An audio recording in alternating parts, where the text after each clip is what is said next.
Good morning, everyone. Thanks for making it at this early. It's never an easy spot, either for speakers, but also for attendees, actually, to come so early.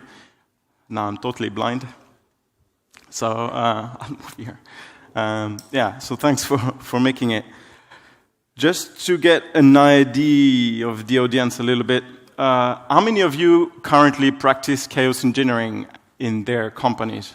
And hold on, I'm talking real chaos engineering. I'm not talking just chaos, okay? Because that's a totally different thing. And chaos engineering, so how many of you really practice chaos engineering? That's just quite a few. It's like 2. So it's a very popular discipline, as you can see. So I'm going to tell the story a little bit of chaos engineering and why I'm talking about it. I've been working with distributed systems for about 12, 13 years, 11 of which were on the AWS cloud. So since the very beginning, I've worked with cloud technologies. And I've joined AWS itself 3 years ago and help customers build and architect their large-scale systems and applications and things like this. So this kind of whole story here is a collection of most of the failures that I've had in the last 12, 13 years, and so that you don't have to do them. Okay, and then we'll see where we're going. But if I'm talking about chaos engineering, usually this is what people have in mind. How many of you actually have been in this situation where you are working in a company, you are a developer, and you do not control the deployment pipeline, and then you're like, yeah, screw it.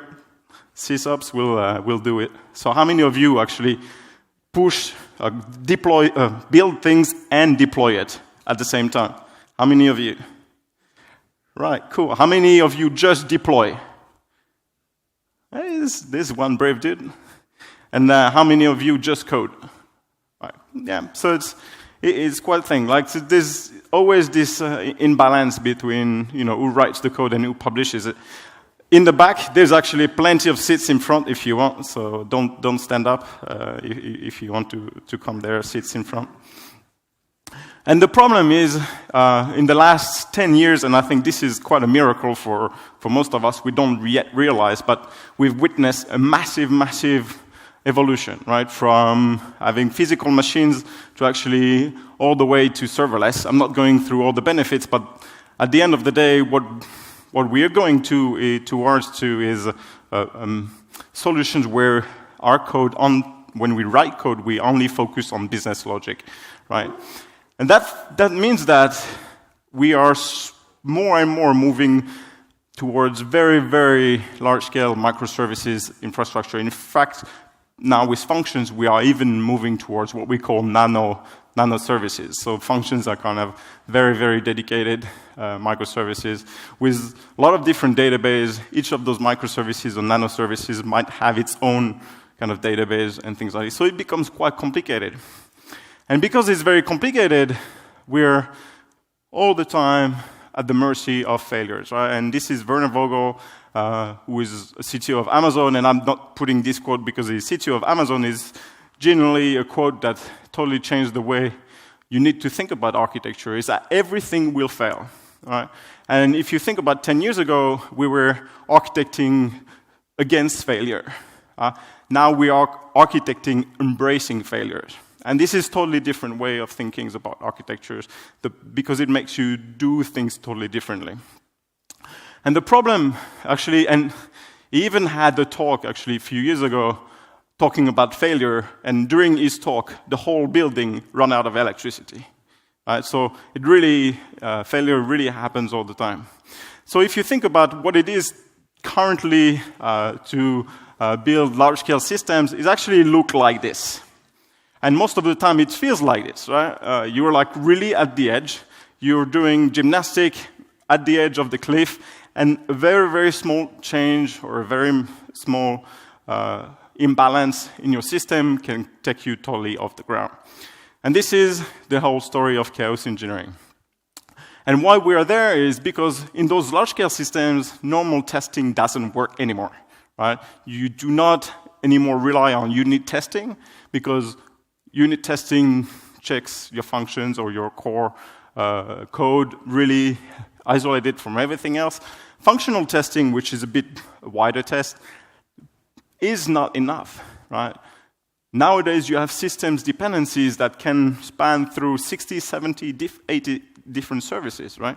If you think about the number of, for example, Amazon has about 1,000+ services, right, in their web pages. There are about hundreds of them that are critical to the environment, right? Amazon.com, the retail site. Netflix is the same. They have about 20+ critical services and about 150 different microservices that serve the page when you go on Netflix. And these are so big dependency. How do you test that? How do you test the effect of a change of latency at the entrance of your architecture on the database, which is maybe 20 or 30 layers lower?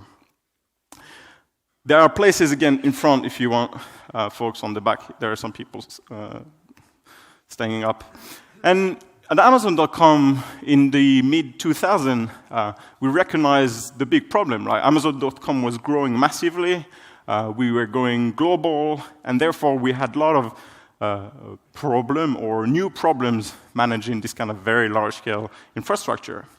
And we brought one guy called Jesse Robbins. And Jesse Robbins is quite a special dude.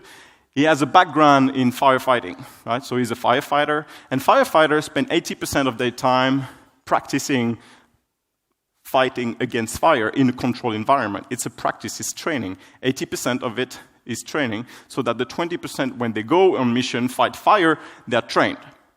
They do not sweat, they do not panic, they know what to do. And this guy took that principle and applied it to Amazon and called something game days, where actually they would start practicing what happens if we start breaking things, right? What happens if, for example, we switch a whole data center? And in fact, they even done that a few times. The first few times didn't go very well, but we learned a lot. And a lot of these lessons learned from game days actually gave birth to AWS at the end of the day. Because we started to decouple the application, the logic from the infrastructure, make it very resilient, and therefore we could then use it for our customers. And I love the title of Jesse Robbins as Master of Disaster. I think if you can put this on your CV, you're good to go. And in 2013, there's been quite a dramatic event. Actually, it's 2012, end of 2012, Christmas Eve. Netflix went out. It had a big outage for a few hours. The problem is Netflix had nothing to do with it. The problem was AWS. The ELB data plane experienced an outage and took Netflix down with it for a couple of hours. Don't worry, you can use ELBs. We fixed the issues now. It's a lesson learned. But from that lesson, Netflix thought, okay, I don't want to rely anymore on the infrastructure. I want to be able to control my faith, right?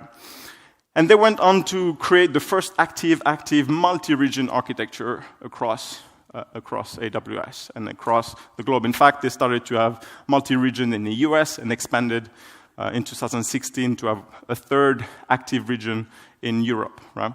And when I'm saying active means that they can send any of their users to any of those regions, right? They actually do a full switch one region to another in about 10 minutes. Right? So if one region is experiencing issues, they shift the entire traffic to another region actively without you realizing it. And actually, they even practice this. Right? When they started to go multi-region, they started to create the now famous Chaos Monkeys. And the first one in the middle was the first Chaos Monkey ever created. Now it's been rebranding the Simian Army, but the first one was randomly in their environment destroying things, killing instances. They had very big autoscaling groups, thousands of instances, and the monkey was just randomly killing them.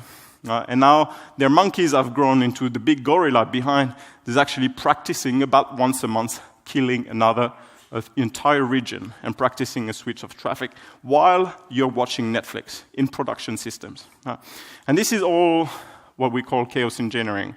And nowadays, there's many companies practicing chaos engineering, from Fidelity to LinkedIn, Yahoo, Kubernetes, Twilio, Google, all those big companies. that running very large-scale infrastructure rely a lot on chaos engineering to understand how their big systems and large-scale systems behave and interact with each other and fix issues before they happen in production. Because that's the whole point of going into chaos engineering. Chaos engineering is really breaking things or experimenting with breaking things so that you gain confidence. You build confidence for your team into the same way as a firefighter builds confidence into fighting fire. You build confidence for your team to fight outages. So you break things on purpose when everything is at the office so that they don't have to be at 1 a.m. being paged and say, oh, the system went down.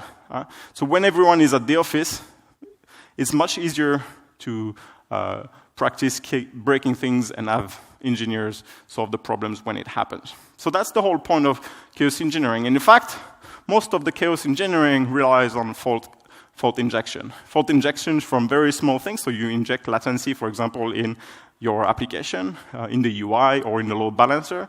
You can do resource attack. All of a sudden, you force a machine to go 100% CPU and see what happened in your environment. How does your environment answer? You can make network attacks, or you can break regions. But there's also people attack. For example, I've worked a lot in companies where there was this one guy, this Paul, that fixes everything, right? He knows everything, fixes everything. How many of you have a Paul in their company that is great, and that if he dies today, we're fucked tomorrow? How many of you? I mean, I had Pauls all over the place, right? And that's the point, right? We need to test that. And it's a failure injection. It's a people failure injection. And it's something that you need to test as well. So if you think about chaos engineering, and especially if you try to sell that to your management, this is pretty much how your management is going to look like. Because they're going to say, hold on a minute, you want me to pay you to break our things, right? And that's pretty scary. But if you think about the whole thing, is really chaos doesn't cause problem, right? And this is Nora Jones, who is chaos engineer. So Netflix says it beautifully, say, it doesn't create problem, it just reveals them. And that's a good way to sell it to your management, especially reveals the problem when everyone is in the office able to fix it. But don't go now, next Monday morning, say to your management, hey, I learned we need to break things in production, dude. Let's kill a database. You don't do this Monday morning, right? I don't have insurance liability for that. You have to do a lot of work, right? And you have to actually architect your solution to be very resilient. And you have a lot of work to do on the infrastructure, on the network and data level, on the application level, and on people level, right? Until you can put a stamp on all this layer that, oh, those are resilient to disruption, you cannot just go Monday morning and start breaking things, right? That's not the point. We are building confidence. We are not destroying things. All right? The next slides, I'm going to go through all those layers and talk about what created most outage in my life. So I'm going to give a lot of lesson learned from those lessons, right? From those levels. So how do you build resilience in an architecture from the infrastructure level? First, let me remind you a couple of things. Availability is what we are fighting against, right? And in when we deal with availability, we are dealing with what we call the nines of availability, right? And nowadays, a system is said to be quite good in production if you have 4 nines of availability. So you're going down 52 minutes a year maximum, right? That's kind of the standard. Now, let me tell you a story. One of the first outages I had about 6 years ago, or 7 years ago, massive outage, not a big one. Our paging system actually failed to notice us, right? So it took us, Twitter, and our customer calling us after 20 minutes, right, of being down. It's not fully down, but we are experiencing massive latency issues, problem on database writes. Don't ask why we didn't get notified. Again, the system went down so that we didn't get notified. It took us another 46 minutes to identify exactly what were the root cause of the problem. So that means the first 2 actions, before doing anything, we were already out of the 4 nines. Right? So if you want to aim for 4 nines, you have to actually understand that the only way for you to be highly available, and that's mathematics, I'm not making it up, is really for you to make sure your mean time to recovery is, that means the time at which you are notified and putting back the systems back online is almost close to zero, right? Because you do not affect the mean time to, between failure, because that's the moment where a system will go down. And failures, as I said, can have random failures, you can have a lot of failures you do not control, right? But the only thing here you control in this equation is time to recovery. So that actually means you need to go automation, right? If you want one way to justify for your management to invest time in automation, give them this equation. That's it. So that's a beautiful equation to justify work on automation. But that means also that you need to understand this equation, right? That's the first thing on the infrastructure level, is actually if you have a part X, which is only 2 nines available, so that means it's actually allowed to be 3 days, 15 hours down a year. The first thing you need to do is put it in parallel, right? Without doing anything on the application. Okay, you need to be stateless, but without doing pretty much anything on the application, you allow it to already become 4 nines available, right? That's mathematics. Again, I'm not making it up. If you make it 3 times in parallel, you are already at 31 seconds a year. That's actually top of the art in terms of availability. So that's actually pretty straightforward to increase availability of the system. Unfortunately, a lot of people still don't know that. No? And that's actually the main reason why on AWS we always tell people, develop your application or build your application on top of 2 availability zones, right? In AWS, we have kind of different concept of regions than most of other cloud providers. Our regions actually are clusters of data centers, and there are clusters of availability zones, right? In some regions, we have up to 6, 7 availability zones. Standard is 3. And each availability zone has actually a cluster of data center, from 1 to many data centers. And each of those availability zones have a different floodplain, a different electric grid, a different earthquake plane, so that if one AZ goes down, it doesn't affect the others. So that's a very good way, simple way to increase your availability in the cloud. Now, of course, the second thing is to make sure your application is autoscaling, right? So that's autoscaling is one of the first features that appeared in AWS on EC2 like 7 years ago to allow application to automatically launch and scale down, so you don't have to, launch 1,000 instances because one day in the year you might need 1,000 instances.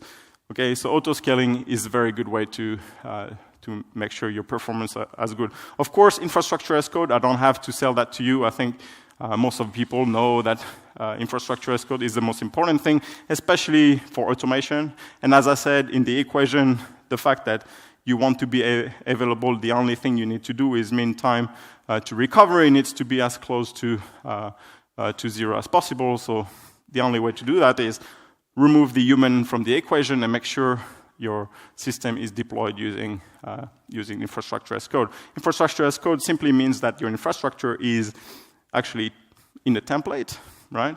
And deployed with a computer, and the template is version control. So you can have teams suggest changes in the infrastructure, make it review, deploy it. And most beautiful thing with infrastructure as code is you can replay it, for example, every day. Because there's always those guys in the environment that go and change things manually. And, then you have configuration drift. If you replay infrastructure as code templates every evening, for example, you're sure to remove this kind of configuration drift. So in my opinion, it's a beautiful thing to do this. Immutable infrastructure is also, in my opinion, one of the most important things to invest in large-scale system.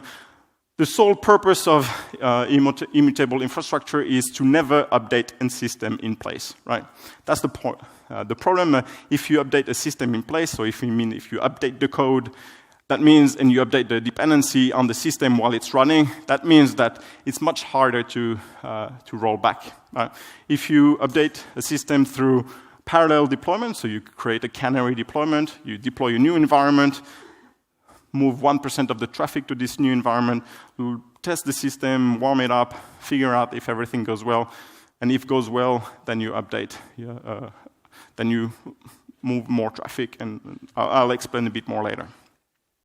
On the network and data layer, you have a couple of things that are very important. One of the most important things to do, especially if you use database and transactional database, is read-write sharding. Right? This is a no-brainer that should be done. Unfortunately, I still see a lot of our customers and people putting directly database comments or in the business logic. That means it becomes very difficult to separate the reads and the writes. Have an abstraction layer so that actually your middleware can do this abstraction for you.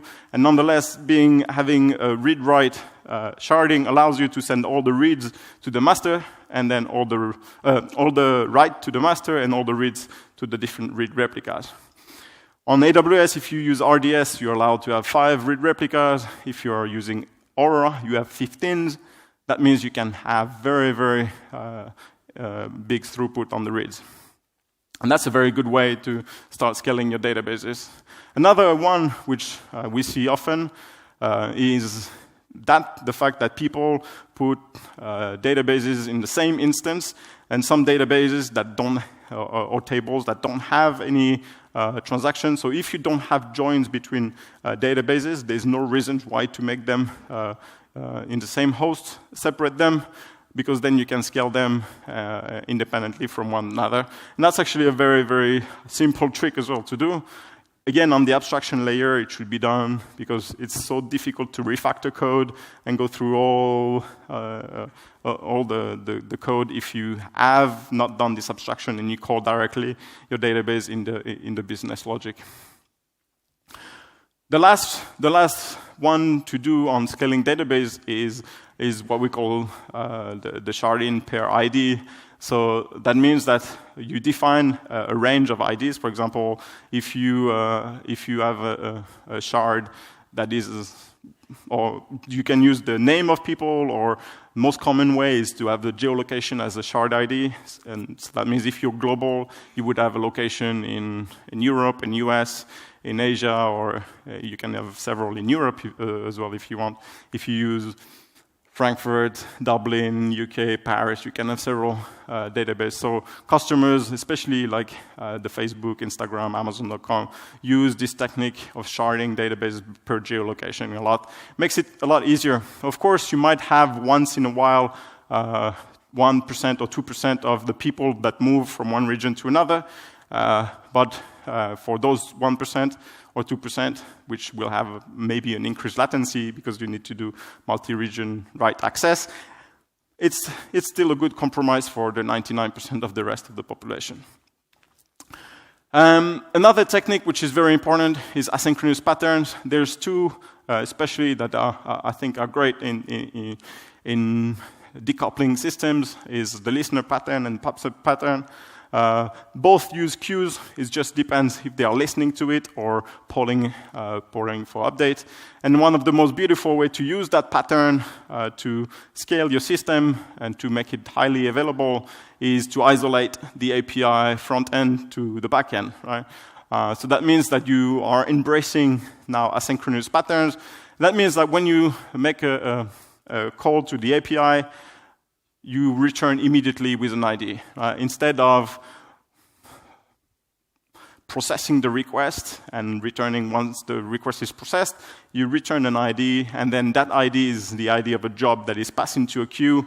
Then you have workers instances that will take that message from the queue and then process it and put the result in cache.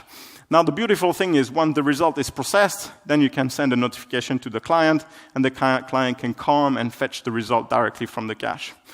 Now, the cool thing as well is you can see the API instances and the worker instances are in two auto-scaling groups, right? And in fact, you can have as many auto-scaling groups as you have of API.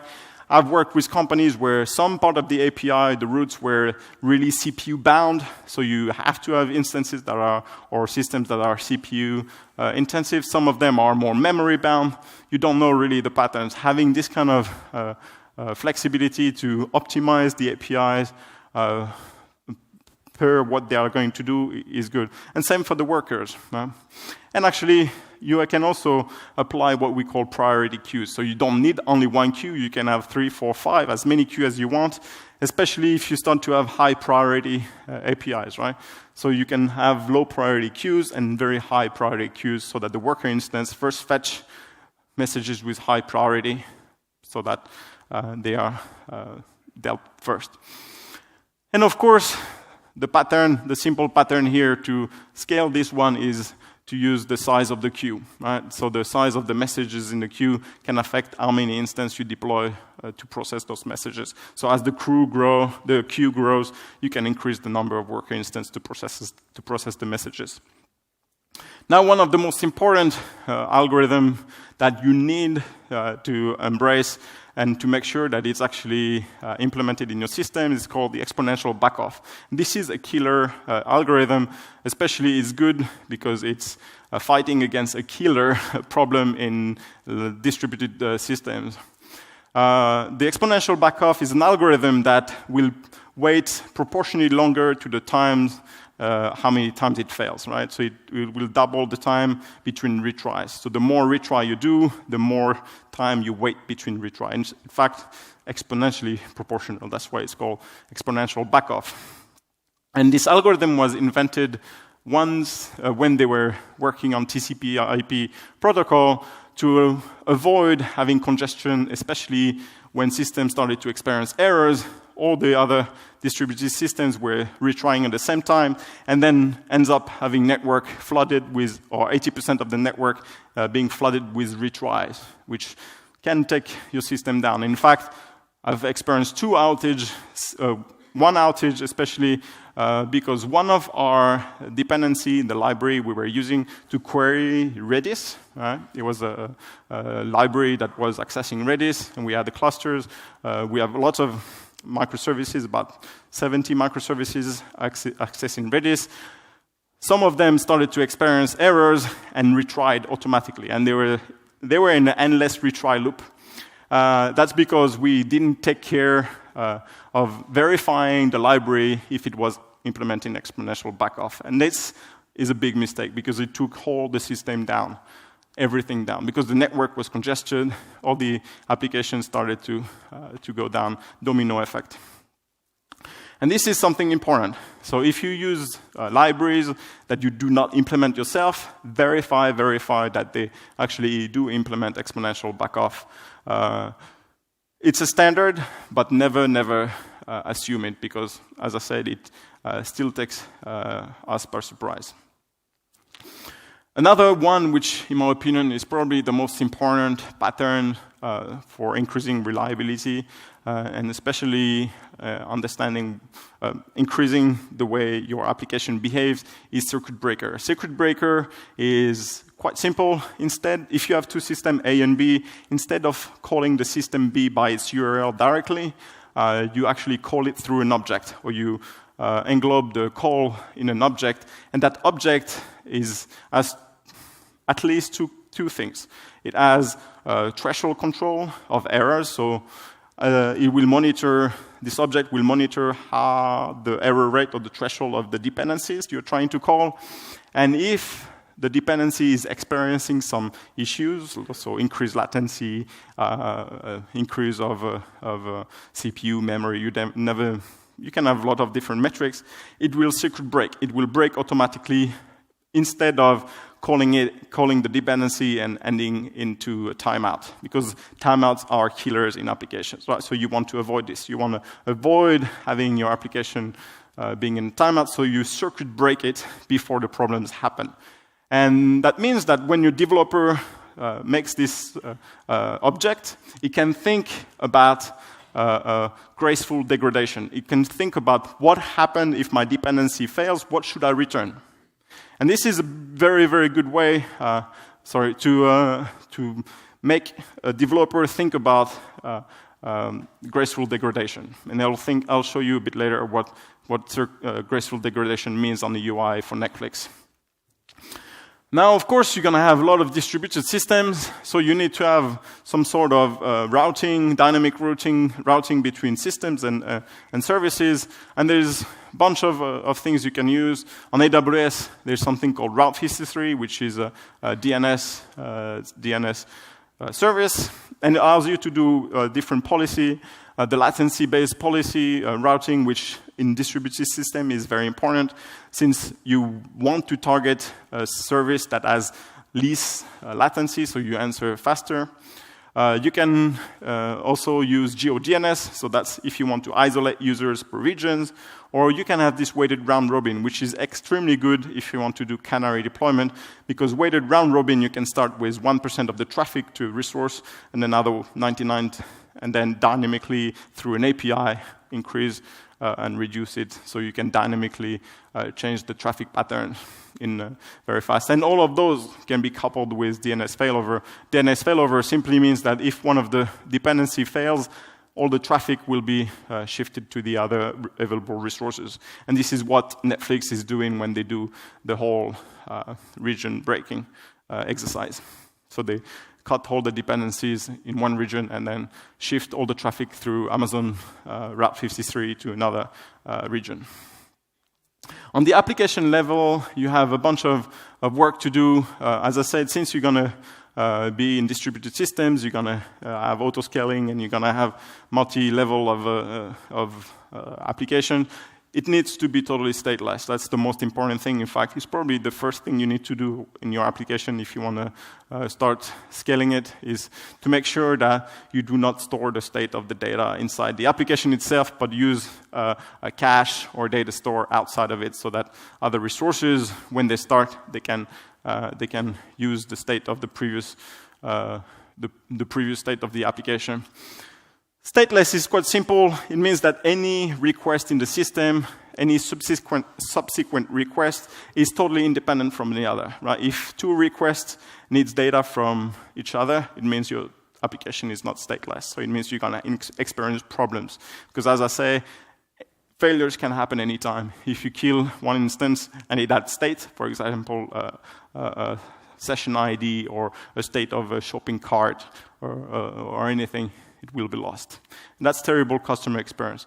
Now there's another thing that you need to avoid, and this is one of the second biggest outage I've experienced, is avoiding having transient state stored into database. And transient state is a state that is going to be mutated maybe after 1 second, after 2 seconds, even 10 seconds, but especially after a few milliseconds, 100 milliseconds, 300 milliseconds. And the most common patterns we see, or I see in outages due to transit state, is people storing counters in databases. Yeah, counters are no place to be in a database because it's a state that will be mutated. So don't waste database resources for that. If you're going to have counters, use dedicated data store like Redis, Elasticache, especially if you have lists or sets or reverse sets or complex object. Redis is especially good at managing this. Two of the outage that I've experienced using transit state was created. One, because we had a counter in the database, and a counter in a transactional database actually is an update query, for example, and it locks the table. So when you lock a table, that means no other request can happen. And when you are we were actually moving from 25 million to 50 million users in that platform, and at roughly 32 million, our database totally went down because the number of update queries on the database took it down. And we had two mistakes, right? The first mistake is actually we didn't monitor the type of request happening on the database. Big mistake. Always monitor the type of queries you have. And then, of course, do not put counters there. So we moved very fast to using Redis, and then we were able to scale. And we managed to deploy the fix in a few minutes, actually, because we had a very good abstraction on the database level, and then also all infrastructure as code. So we applied the fix, redeploy a new version, and the system a few minutes after was back up. And that was good. Now the problem as well, one of the big problems when you start moving into a distributed system is a theorem called the CAP theorem. And CAP theorem, again, is mathematics. So even if you do not agree with it, you cannot do anything with it. It simply stipulates that in presence of partition tolerance, so that means that a system where you want to store data, you have, in a distributed system, you have to make a choice. Whether you choose availability or consistency. Availability simply means that at any point in time, your system will be available to return you data. It doesn't mean it's going to be the same data. It just means it's going to be data. The consistency means that at any point in time, you will be able to query all the nodes, and they all will return the same value. Right? So that consistency is very good for banking, right? So you don't want to query your bank account, and all of a sudden you have 2,000, and 1 second after that you have 3,000, and back to 1,000. That's would be quite scary. But in most of the systems, in actually a customer-facing system, what you want to do is focus on availability. That means you need to embrace what we call eventual consistency.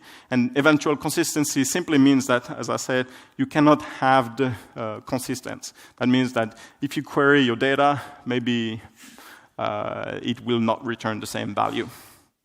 Eventually, the whole system will what we call converge. So that means they will all have the same state, but you don't know when.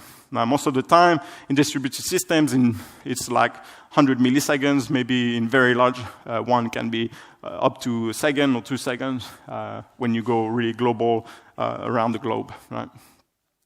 But that means there's a few things you need to focus on, and that means your processes, especially in the application, should be totally asynchronous. You cannot rely anymore on synchronous processes, because if a dependency is experiencing issues, that means your will be waiting. And waiting means that your UI will be spinning. Right. So the second thing that is super important is actually not only on the back end, but on the UI design. And this is something, again, that is always forgotten, maybe because engineering team works separately with UI, and then the back end team front. And this is when you have the same persons in the room talking about or doing chaos engineering, and I'll explain how you can reconcile those problems. Especially, it's very important to embrace non-blocking UI, because you are in distributed system, because you are eventually consistent, and because you will experience failures. So in that case, in the first UI, you see is trying to upload a video, and the video upload fails, but so you can't use the UI. It starts, or the uploading takes time, and that's what you don't want.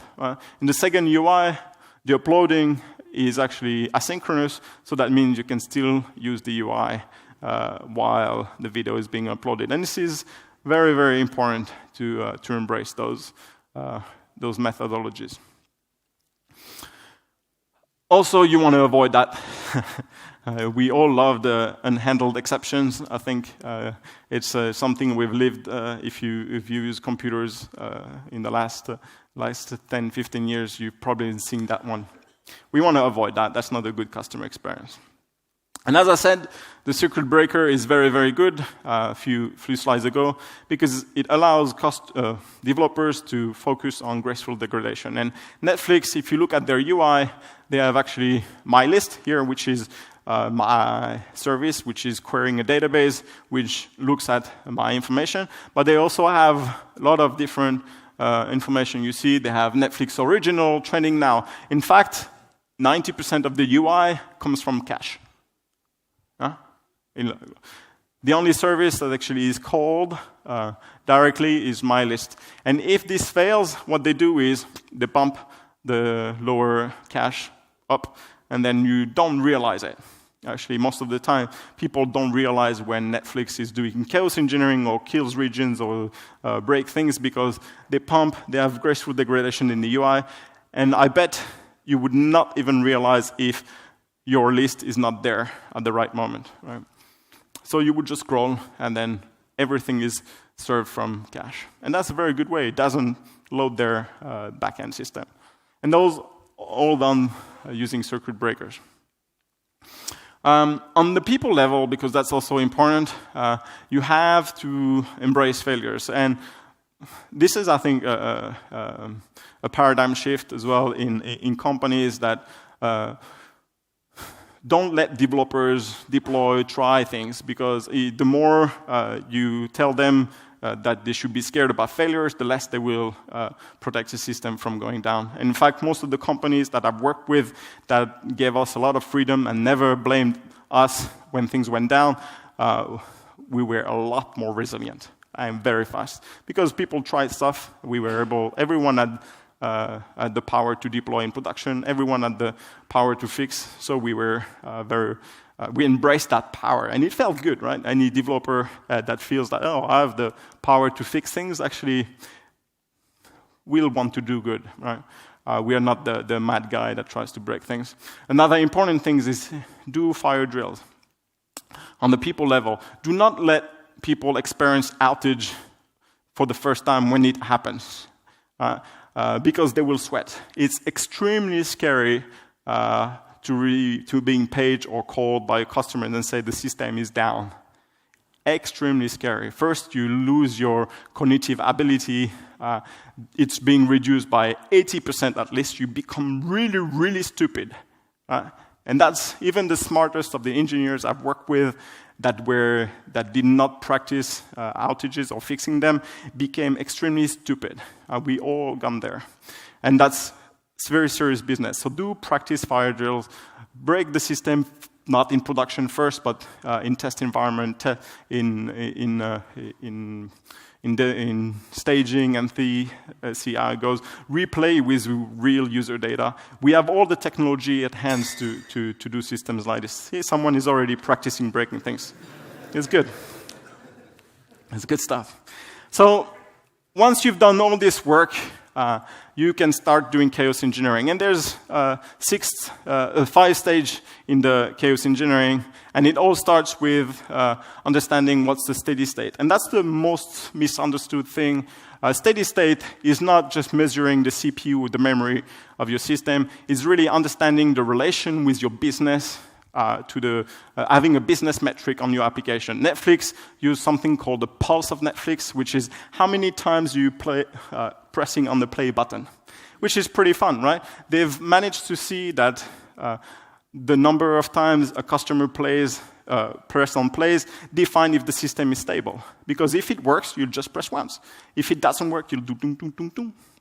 And then they use the system to say, oops, we're having an issue. Because the whole business of Netflix is delivering video.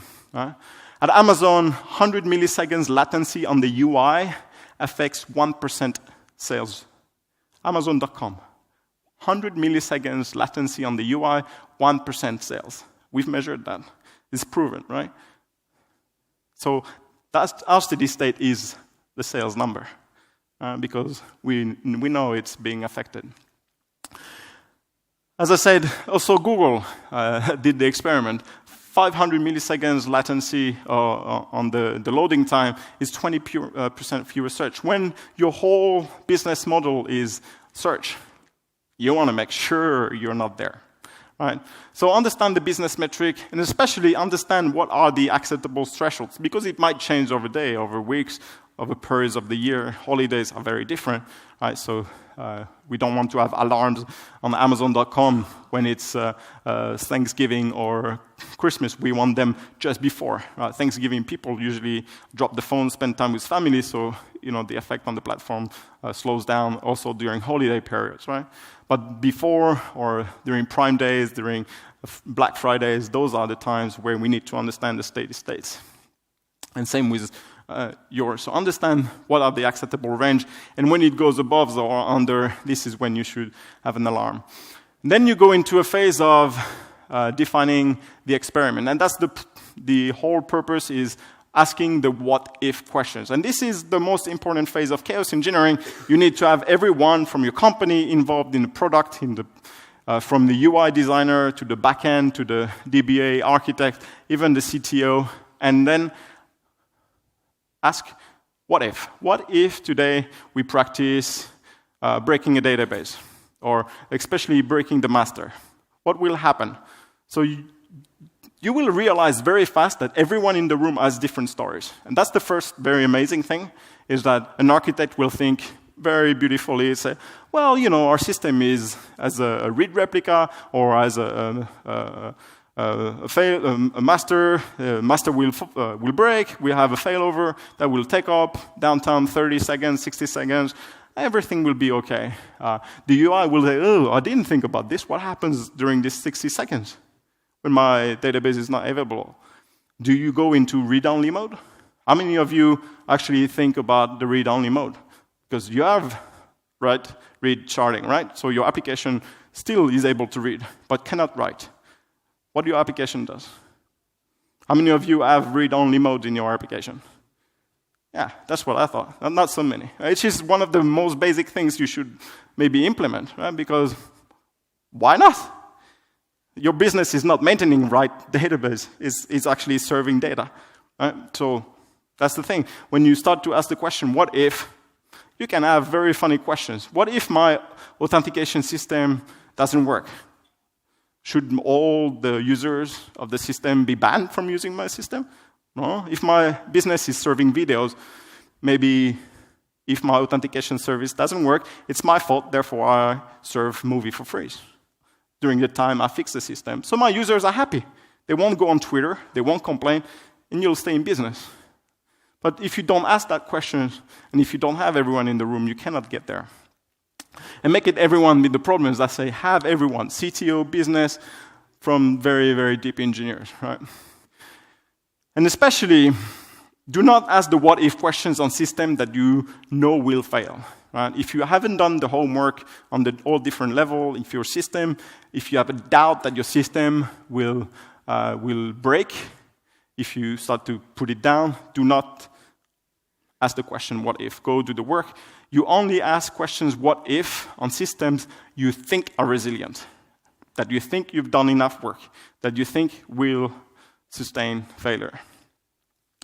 And then you go into designing the experiment. That's mostly who is going to be victim of your experiment, right? So you made your experiment is, what if I put my master database down, and your customers, or the first time you do that, you probably don't want to have all your customers in the experiment. You probably only want to address the people using the system in your company. That's the most friendly way to start breaking things. So you need to select the number of users, and you take it from your company. So that's the scope of your experiment. You repeat this experiment several times, right? You start with a very little scope, maybe 2 people, then 10, 100, 1,000, and eventually maybe everyone. So that's you to decide. And most important thing is, once you run your experiment, you should have a way to stop it immediately. Do not go into breaking things if you can't go back. And this is why canary deployment is, in my opinion, the most beautiful thing to have on your architectures, because first you can deploy new versions of your code and do an immediate rollback, because you have dynamic routing, right? And then you can maybe send 1% of your traffic to a new version of the code, or have the new version run the chaos experiment with only 1% of the users. If the chaos experiment doesn't work well, you can roll back. That's it. It's one API call. If your TTL is 1 second, you're back down immediately. Of course, don't put a TTL on your DNS record of 3 minutes, because that will create a problem. And then, once you've run your experiment, you have to quantify the results. That means understand the time it took to detect the experiment. As I said, a lot of time running chaos experiment. The first things we expose is that the notification system doesn't work.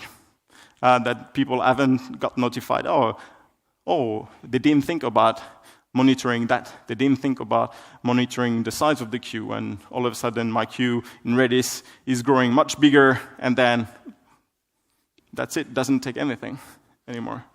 What do? Do you detect that or not? And then until the whole time, the whole clear and back to having the steady state within the good range, all right? Most important thing is do not blame that person. Do not go into that. It's the most damaging thing you can do. That's the problem, in my opinion, with chaos engineering, is that it exposes the worst of human nature in some cases. Because developers, and I've been a developer for 15 years, we are like moms with their babies, or dad with the babies. It's our thing. If you criticize it, I'll take it personally. And that's super hard to detach yourself from your code. But you have to do it. It's just code, it's business. What you want is make it reliable, right? So accept criticism, and especially accept that one day it might be you that fucks up, right? So don't blame another person because he simply put a counter in the database by mistake. You will eventually end up making a stupid mistake. Right? We're humans, we are bound to do stupid stuff. And then you go into understanding the system, and this is the 5 whys, where why did we have an outage? Oh, my database went down. Why did my database go down? Because I had counters, and the counters killed the database. Why did you have counters? Oh, because we were monitoring the effect of an API in debug, and it went into production environment. Why did it go into production environment? Because we didn't have code reviews. All right, so you know what you need to do next. So this is a very good way to understand how to do it. Nonetheless, it's not the only way. If you ask 5 people, you might have 5 different root causes. This is the funny thing. So you need to ask more also parallel questions. And this is, again, it's the whole point of discussing with your team. Why did no one help? If there was no code review, why was it accepted? Why do we have a culture where we do not have a pull request, all this kind of stuff, and this can go into very big discussions. This is why you need to have everyone. And then you go into the fix, and then you have nothing else but just to do this, otherwise Liam is going to come and do some damage to you. You can't avoid fixing. Once you break it, you're going to have to fix the issues.